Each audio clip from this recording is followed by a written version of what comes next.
Moi, voilà, j'ai toujours été très indignée, très à suivre l'actu, les injustices dans le monde et me mobiliser parfois sur certains trucs. Et en fait, en 2015, avant la COP 21, j'ai vraiment pris conscience de l'impact du dérèglement climatique et des enjeux environnementaux, là où avant, pour moi, c'était vraiment des questions d'ours polaires sur la banquise et que ça ne touchait pas les enjeux sociaux, en fait, et les enjeux de famine, d'inégalité dans le monde et dans les pays, de classe sociale, enfin bref, tous ces enjeux-là. Et c'est la lecture de Naomi Klein qui m'a vraiment fait prendre conscience de ça, du côté systémique. Et c'est en voyant les mobilisations autour de la COP 21 que j'ai commencé à m'engager. J'ai participé à Quelle lecture de Naomi Klein? Tout peut changer. OK. Où elle-même, elle explique hein, qu'elle n'était pas du tout écologiste avant et comment elle a pris conscience que tout était lié. Et du coup, je ne sais pas si tu l'as vu, le film Désobéissante, là, mais je le dis et c'est un peu... Mais c'est le côté, j'étais une indignée du canapé avant, je ne sais pas si c'est tout à fait vrai, tu vois. Mais j'ai un peu ce sentiment maintenant quand je regarde en arrière. Et du coup, au moment de la COP 21, donc Paris, enfin j'habitais déjà à Paris, les attentats, les trucs, tu vois, l'émotion et ces gens qui organisent des trucs pour montrer qu'il y a plein de citoyens mobilisés autour de ces enjeux climatiques à Paris. J'ai participé en tant que petite main, en tant que bénévole le jour J à toutes ces mobilisations. Et je me suis dit, ouais, en fait, c'est là que j'ai envie d'être, tu vois. Enfin, j'ai envie de faire ça. Enfin, j'ai envie de.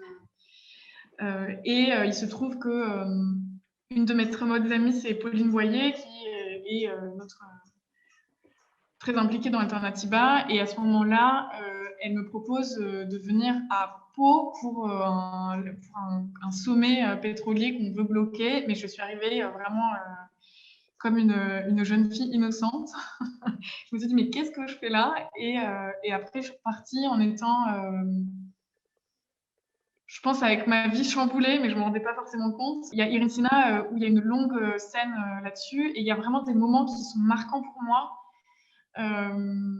Il y a cette scène où on voit Cécile Marchand qui est toute jeune, en plus à l'époque vraiment qui a un bébé, qui vient de se faire gazer, dégagé par les flics de la zone et qui est vraiment mais au bord enfin, elle est en détresse quoi, elle pleure, elle dit mais pourquoi vous vous acharnez contre nous alors que c'est eux à l'intérieur les méchants, tu vois, enfin il y a un truc comme ça de très fort.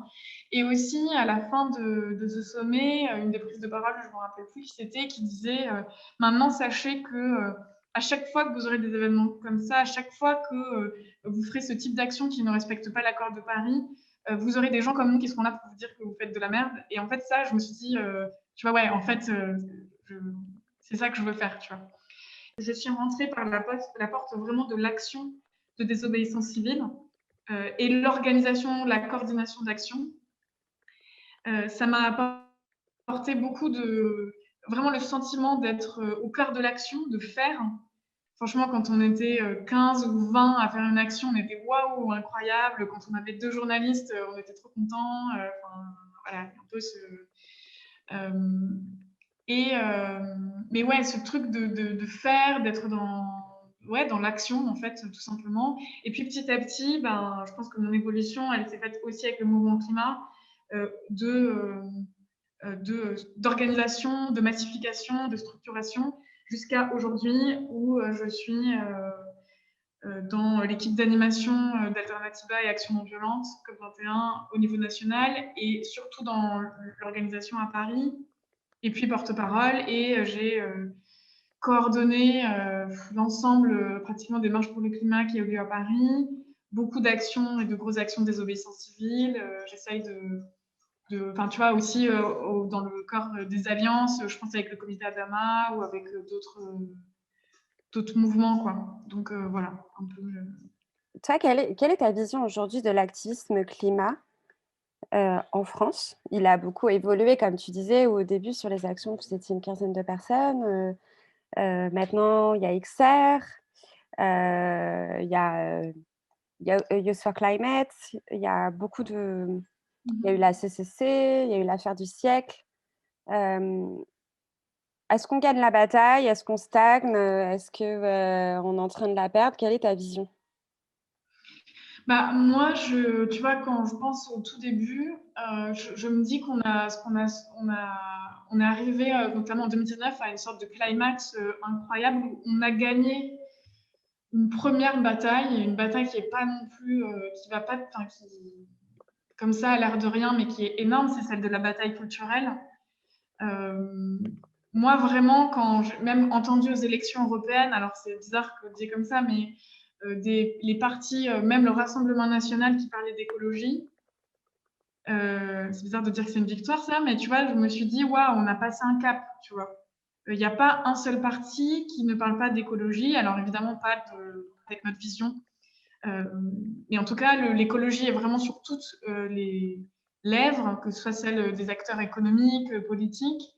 Ça, c'était vraiment pas gagné. Et je pense que la mobilisation et l'ensemble des leviers qui ont été utilisés, que ce soit des actions de désobéissance civile, comme les décrochages par exemple, ou comme des actions de masse, que ce soit les Rebellion Week ou la République des pollueurs, enfin des gros trucs impactants, ou les actions contre les aéroports par exemple, enfin ce genre de choses, les marches pour le climat, les recours en justice, la mobilisation en ligne, des personnalités qui s'impliquent, etc. En fait, tout ça a fait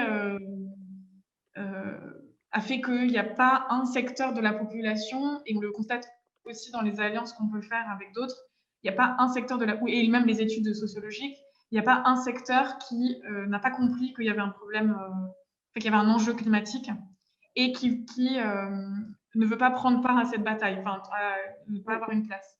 Ça, c'est plutôt pour les secteurs, enfin les classes, enfin plutôt pour la population que pour les acteurs économiques et politiques, mais tu vois ce que je veux dire. Et ben, en fait, on a eu vraiment ce moment de... le Covid a stoppé quelque chose, mais je pense qu'on était quand même arrivé au bout de cette période. Et l'enjeu, en tout cas, qui en 2020 nous a occupés, parce que c'était le moment politique, mais parce qu'aussi c'était quelque chose qu'on voulait voir arriver, c'était ok, tout le monde parle de climat, le climat est sur toutes les lèvres, tout le monde comprend. Comment on connecte ces enjeux à d'autres enjeux de société? C'est ça qui nous a mené à faire des alliances et pas de la convergence. Sur les alliances, l'idée, c'est de dire, en fait, on va porter un message commun. Parfois, c'est une alliance comment on dit, opportuniste, hein, ou tu vois, de situation, mais elle va nous permettre de porter un message commun, de gagner au moins un premier truc, etc. Et c'est... alors, le plus visible de cette alliance, ça a été avec le comité Adama. Pour on a apporté notre soutien. Il y avait vraiment cet appel on veut respirer pour la marche pour Adama. On a l'impression que ça sortait de nulle part, mais pas du tout, parce que c'était une longue histoire. Ça remonte à la période des marches pour le climat. Et une des marches, je pense que c'était en octobre 2018, il y a un événement, je crois, une marche contre les violences policières qui est organisée et qui est censée arriver, enfin je sais plus, mais en tout cas une marche contre les violences policières. Et le comité Adama, je crois, nous demande, enfin en tout cas il y a une proposition de leur donner la parole. Or à ce moment-là, c'était rapport du GIEC. Vraiment, enfin les gens étaient pas prêts, tu vois. Vraiment, c'était pas possible. Donc on dit bah non, on le sent pas, voilà. Marche du siècle, 16 mars 2019. Il y a évidemment la marche du siècle, mais il y a aussi la marche des solidarités contre les violences policières, en plus d'un appel Gilets jaunes qui a lieu ce jour-là. Et là, on discute avec la marche de solidarité et on leur dit bah c'est la marche du siècle, joignez-nous ou joignez-vous à nous. Ils étaient contents d'avoir cette invitation, mais ils nous disent en fait, vous allez être beaucoup plus nombreux que nous. Si nous, on accepte ça, on ne sera qu'un tout petit morceau de votre cortège et on n'aura pas de visibilité sur notre message.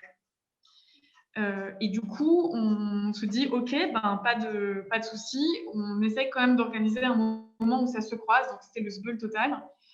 Et on donne la parole sur scène à Assa Traoré et Ramata Dieng, comme François Boulot et Cécile Agdowski ont aussi pris la parole pour le mouvement des Gilets jaunes. Il y avait quand même 107 000 personnes, la place de la République était blindée, donc c'était pas rien de donner la parole à Assa Traoré et Ramata Dieng sur un sujet qui était quand même à ce moment-là, et qui est très éloigné de ce que de la question climat, et surtout qui n'avait pas du tout été. En fait, elles sont venues porter leur message, et c'était pas connecté à l'histoire globale. Et en fait, sur scène, ça a été un peu violent, puisqu'il y a notamment une femme dans le public qui les a interpellées en disant mais qu'est-ce que vous foutez là? C'est pas du tout le sujet. Nous, on est là pour le climat. Dégagez. Assez violent. Et elles ont répondu. Et suite à ça, on a continué à se parler. Et avant les élections municipales, on a voulu organiser cette marche pour peser sur les élections municipales. Avec l'idée de vraiment mettre en avant les luttes et notamment les luttes vraiment dans le territoire local, social, etc. Et aussi, parce que c'était le fruit de pas mal d'échanges, de discussions, de conférences publiques, etc., avec Fatima Wassak. Et en fait, à ce moment-là, elle commence à nous parler du 18 juillet et d'avoir la génération climat et la génération Adama côte à côte au moment de la marche pour Adama. Donc la marche du 14 mars 2022 s'est pas faite à cause du Covid. Et quand on a, ils nous ont évoqué cette invitation à co-organiser, ou en tout cas à être vraiment très impliqués dans cette marche pour Adama. Nous, on a répondu présent et on a élaboré ce message commun qui est On veut respirer, mais qui est de leur initiative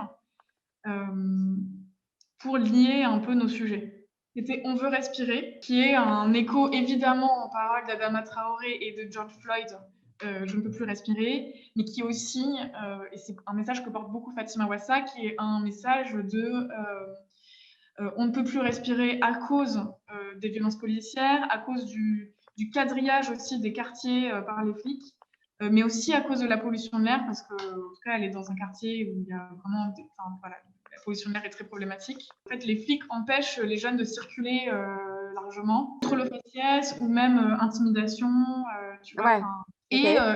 Et aussi le fait que c'était de plus en plus difficile de manifester pour des mouvements comme les nôtres et de mobilisation sociale en général.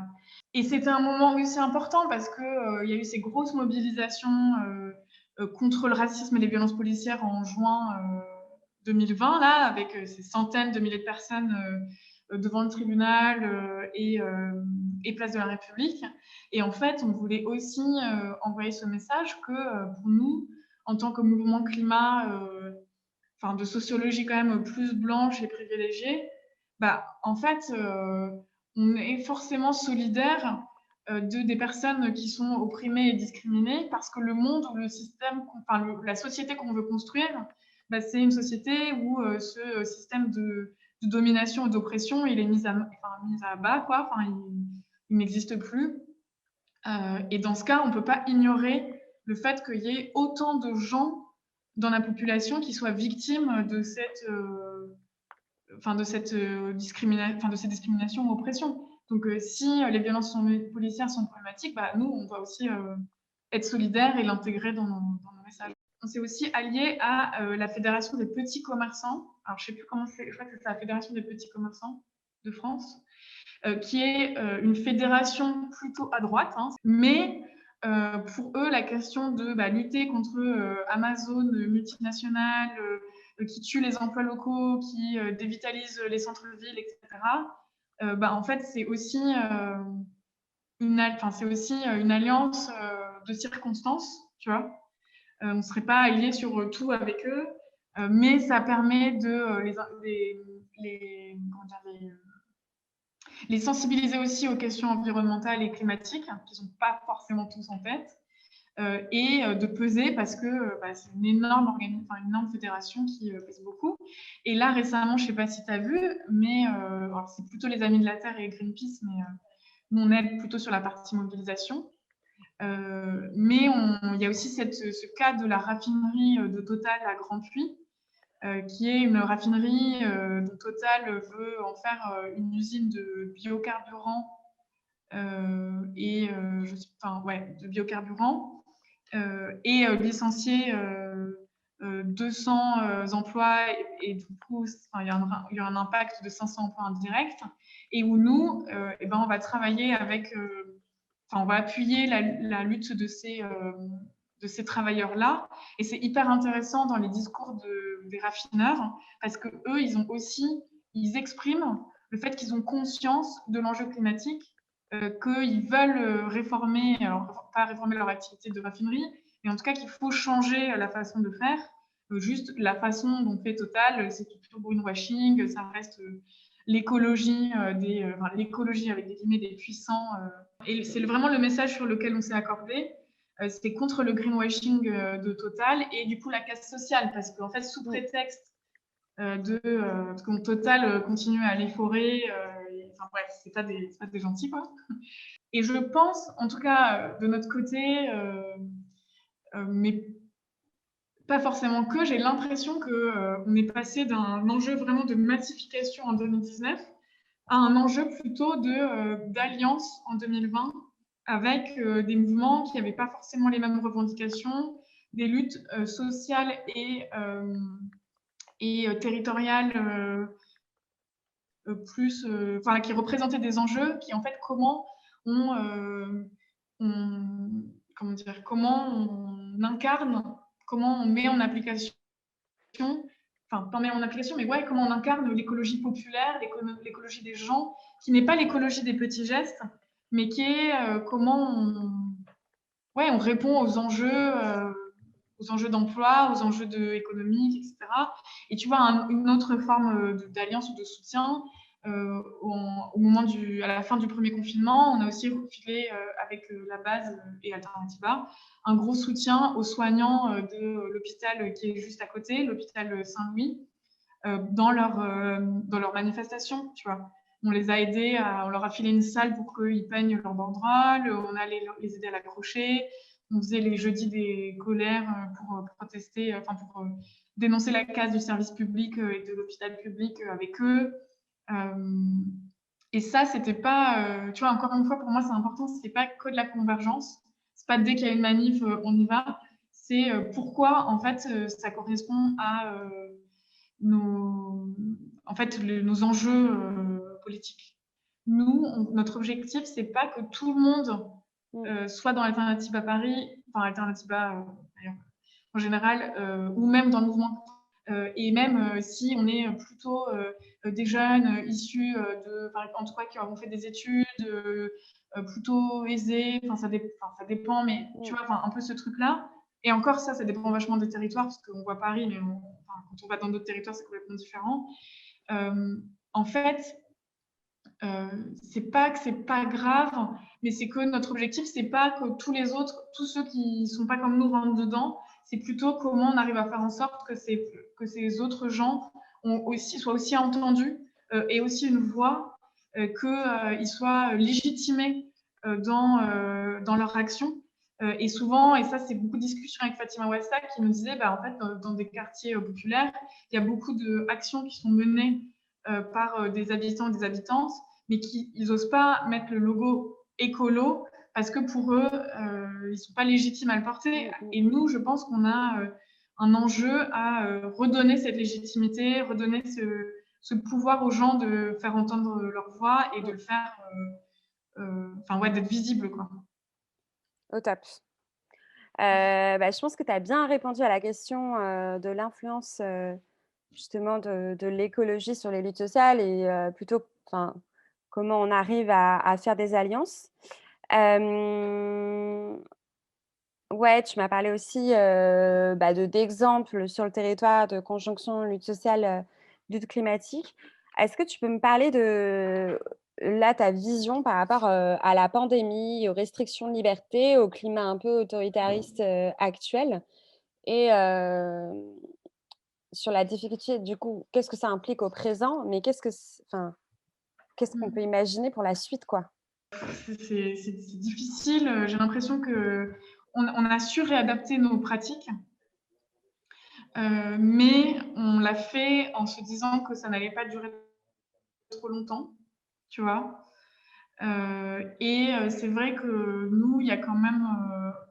En plus, enfin, là, je parle beaucoup du groupe à Paris, mais en fait, on est un groupe qui est très dans le contact, tu vois. Enfin, il y a un côté très charnel, je trouve, dans notre façon de militer, parce que on fait notre façon de faire l'action, de la désobéissance civique ou de l'action non violente, elle se fait vachement avec le corps, et notamment le corps à plusieurs. Donc, on va s'accrocher, tu vois tout à fait.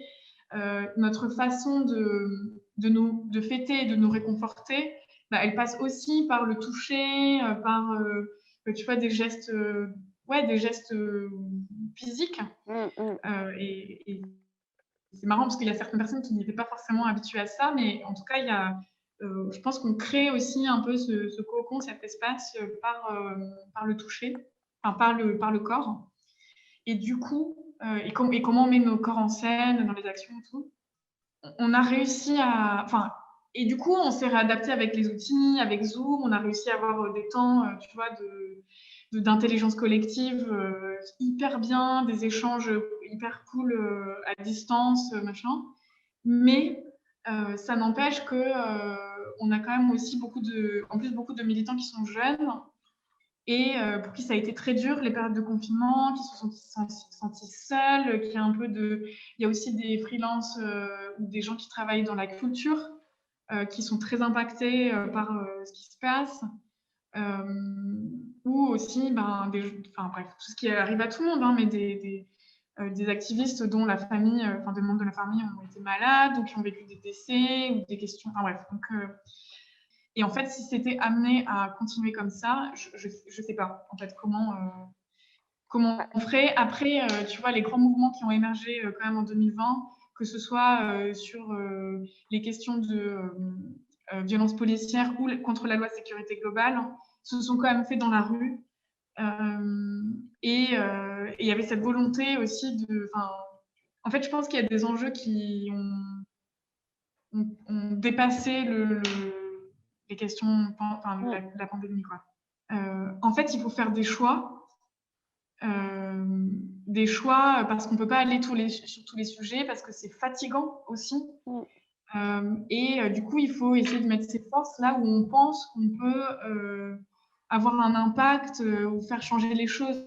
Je pense que c'est par contre une force énorme, tu vois, quand tu as des mouvements comme XR et Youth for Climate qui sont arrivés. Et je pense comme nous, ça a été pour Action non violente COP21, pour Greenpeace, en fait, déjà, ça te permet de te reposer parce que du coup, tu as d'autres personnes qui prennent le relais quand toi, tu sors d'un truc qui est énorme et t'en peux plus. C'était trop, quoi. Tu as besoin de prendre des forces.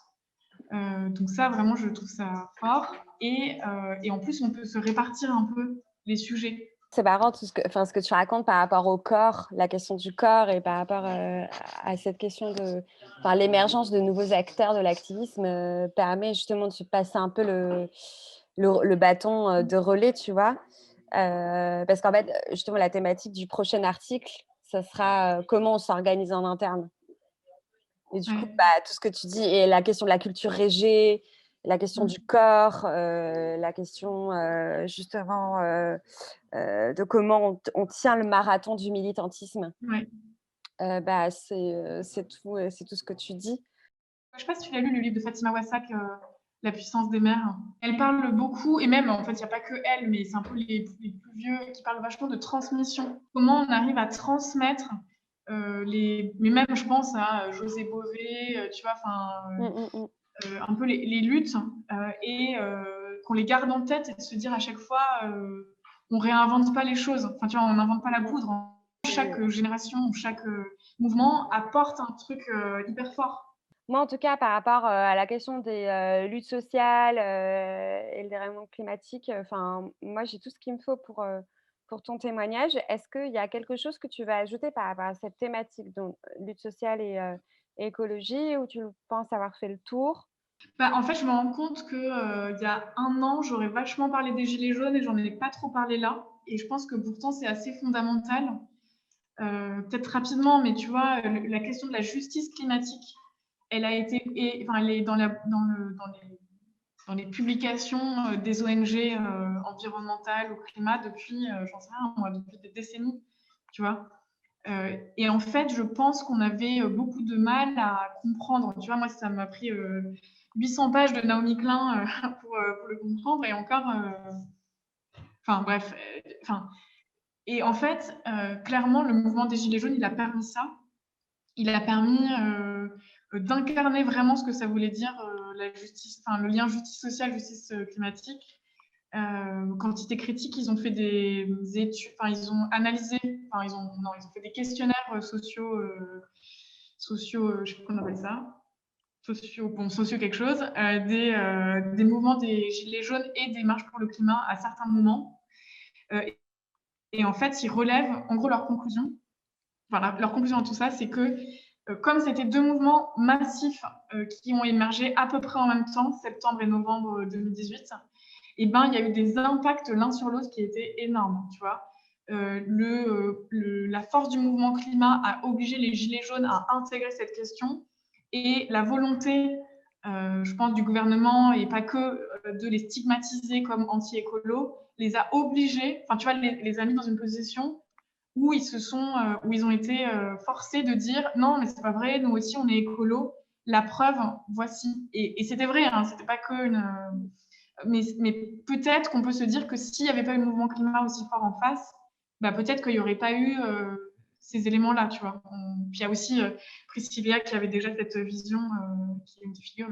Et à l'inverse, le mouvement des Gilets jaunes, il a obligé euh, les, euh, les mouvements climat et les ONG à se positionner euh, et du coup comment dire, enfin, c'est pas à faire plus le lien parce que c'était déjà le cas, mais ouais, à se positionner sur un mouvement social, alors que je pense qu'avant, c'était pas trop le cas, tu vois. Euh, on a, en tout cas, moi, c'est vraiment, je pense que c'est limite encore plus important pour moi en termes d'expérience que la marche du siècle. Mais cette marche en décembre, début décembre 2018, où c'était le troisième week-end, non, troisième, oui, je crois, troisième week-end de samedi des Gilets jaunes, où Paris avait été barricadé, le préfet avait interdit tous les rassemblements et nous, on a poussé pour avoir le nôtre. Et en fait, je me revois place de la République avec des mouvements, enfin, tu vois, des militants climat, des gilets jaunes, machin. Enfin, tu vois, et des prises de parole à ce moment-là, enfin, pour moi, c'était un des moments les plus émouvants parce qu'on était, enfin, nous a quand même, enfin, la préfecture de police nous a dit, mais vous allez être responsable de morts. Enfin, tu vois, enfin, parler du mouvement climat et le lien avec le social en France, sans parler du lien avec les gilets jaunes, ce serait un peu. C'était prévu, mais merci d'en avoir reparlé parce que je pense, enfin, tu as bien exprimé, cette démocratisation, je dirais, du slogan, fin du monde, fin du mois, même combat et de la notion de, justice sociale, qui a été quand même, un prérequis, aux propositions de la CCC. Hem, Oui, oui, carrément. donc Et je pense que la force du mouvement climat aussi, c'est de pouvoir se saisir de ces opportunités ou de ces étincelles sur d'autres sujets, pas pour les absorber, parce que de toute façon, c'est pas possible, mmh mais de pouvoir offrir aussi une grille de lecture aux gens, mh, tu vois, sur les questions sociales ou sur la question des violences policières, aux gens qui sont très éloignés de ces sujets et de montrer pourquoi et comment, enfin, pourquoi c'est lié et pourquoi c'est important pour nous de faire le lien, en fait. mmh mh et ouais et en plus, enfin, les gilets jaunes, ont permis aussi l'émergence de la CCC. C'est quand même un collectif de gilets jaunes, gilets citoyens, Oui. parce qu'ils exprimaient, parce qu'ils demandaient le RIC, qui a été, et Mmh. parce que, quand ils demandaient le RIC, il y a eu le grand débat, le flop du grand débat et suite à ça, Enfin, justement, comme tu dis, le Mmh. mouvement climat, est aussi un mouvement, je dirais, de démocratie, participative, s'est dit: «Bon, bah, c'est le moment de proposer quelque chose». Oui, après, je pense qu'on est enfin, je sais pas. Moi, j'ai fait partie des gens qui étaient quand même un peu sceptiques sur, sur tout ça, qui a été, bah, quand même, hyper, agréablement surprise des résultats de la CCC, mais qui, continue à penser que c'était quand même une bonne entourloupe de Macron, Ah bah, ça. de but enfin de A à Z. Donc, Mmh mh. tu vois? Et moi, personnellement, quand il y a d'autres, quand il y a les volontés de mettre en place d'autres conventions citoyennes, même sur des territoires, je suis quand même assez circonspecte, tu vois? Parce que je me mais bon, c'est complètement un autre sujet, mais Ouais, sur la concrétisation, la mise en place, réelle, des propositions, des citoyens. Mais moi, je trouve que ça montre, enfin, en tout cas, ça a mis Macron face à ses contradictions quand même, et carrément. c'est explicite. Enfin, il y a pas d'ambiguïté là-dessus et ça a montré aussi que des citoyens tirés au sort qui, avaient le temps et les ressources pour pouvoir, réfléchir à ces questions-là, font émerger, des propositions radicales. Carrément, carrément, Et ça, c'est carrément. factuel et c'est plus un mythe, alors que enfin voilà, on est passé du mythe à la réalité, en fait, que, les citoyens, sont capables, bah, enfin que d'animer, la politique d'un territoire, quoi. Oui et puis, je pense que ça non, mais c'est clair, hein, sur le résultat par contre, et heu et vraiment je suis, enfin, pas la seule, hein, mais je suis trop contente de m'être, trompée et que le résultat de la CCC, pas, de, ce que Macron fait de la CCC malheureusement, mais soit Mmh. aussi, intéressant quoi donc Mmh, mmh mh. Bah, écoute, Élodie, j'ai tout ce qu'il me faut. Merci beaucoup pour ton temps. Bisous. merci, salut. Bon après-midi. Salut. À toi aussi, ciao.